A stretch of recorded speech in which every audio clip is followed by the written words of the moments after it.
माने class 10th मानकर annual exam February मास fast week रे निश्चय हब ठीक ना। क्लास 10 स्टूडेंट माने ये कथा निश्चित भाव में अवगत हो सारी तेणु पिला माने ए भिडियोटी को आरंभ टू शेष पर्यंत देखिब। एथिरे मु जेमितिका ग्रामर गुड़िकर आलोचना करुछि ठीक सेमितिका ग्रामर क्वेश्चन निश्चित भाव में पड़िबो। आवर इंग्लिश ट्यूशन को रेगुलारली देखिब आउ अधिकरु अधिक मार्क स्कोर करि पारिवार सुजोग हासिल करियो ठीक ना। Ready have a patience full stop अछि what type of sentence is it. Have patience टा imperative sentence the rain continued for a week तापरे कमा अछि dash the rivers are in spate spate माने फ्लडेड अछि गण therefore और ills nevertheless however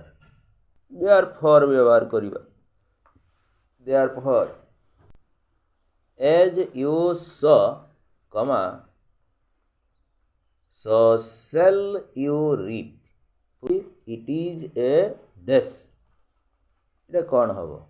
की sentence एटा इट इज ए डैश लिखि डैश सेंटेंस कहवा कथा तो की सेंटेंस हबो एज यू सटा सबऑर्डिनेट क्लॉज अछि आउ सो शैल यू रीप टा मेन क्लॉज अछि ना नहीं सबऑर्डिनेट क्लॉज जे सेंटेंस थिबो सेटा कॉम्प्लेक्स सेंटेंस हैं कॉम्प्लेक्स जे what he is doing this days dash not concern मी।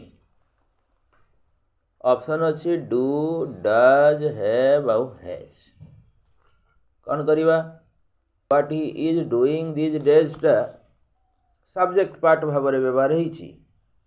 आउ सबऑर्डिनेट क्लॉजटा जेतले सब्जेक्ट पार्ट भाव में व्यवहार हुए सेटा थर्ड पर्सन सिंगुलर सब्जेक्ट हो जाए ना नहीं तेणु थर्ड पर्सन सिंगुलर सब्जेक्ट पाई आमे हेल्पिंग भार नबा कौन प्रेजेंट सिंपल रे डज आंसर डज हो। A pair of shoes dash lying in the corner subject भार एग्रीमेंट ट्रू आसी शूज पूर्वरु जदि ए पेयर ऑफ लगी थिबो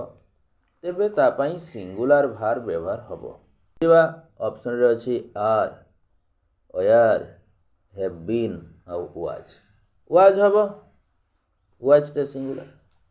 दी blind dash escort to cross a road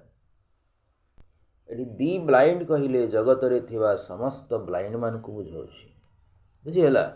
तेनो प्लुराल भार्ब हबो he need needs has needed in needing ठीक टा हबो need कौन हबो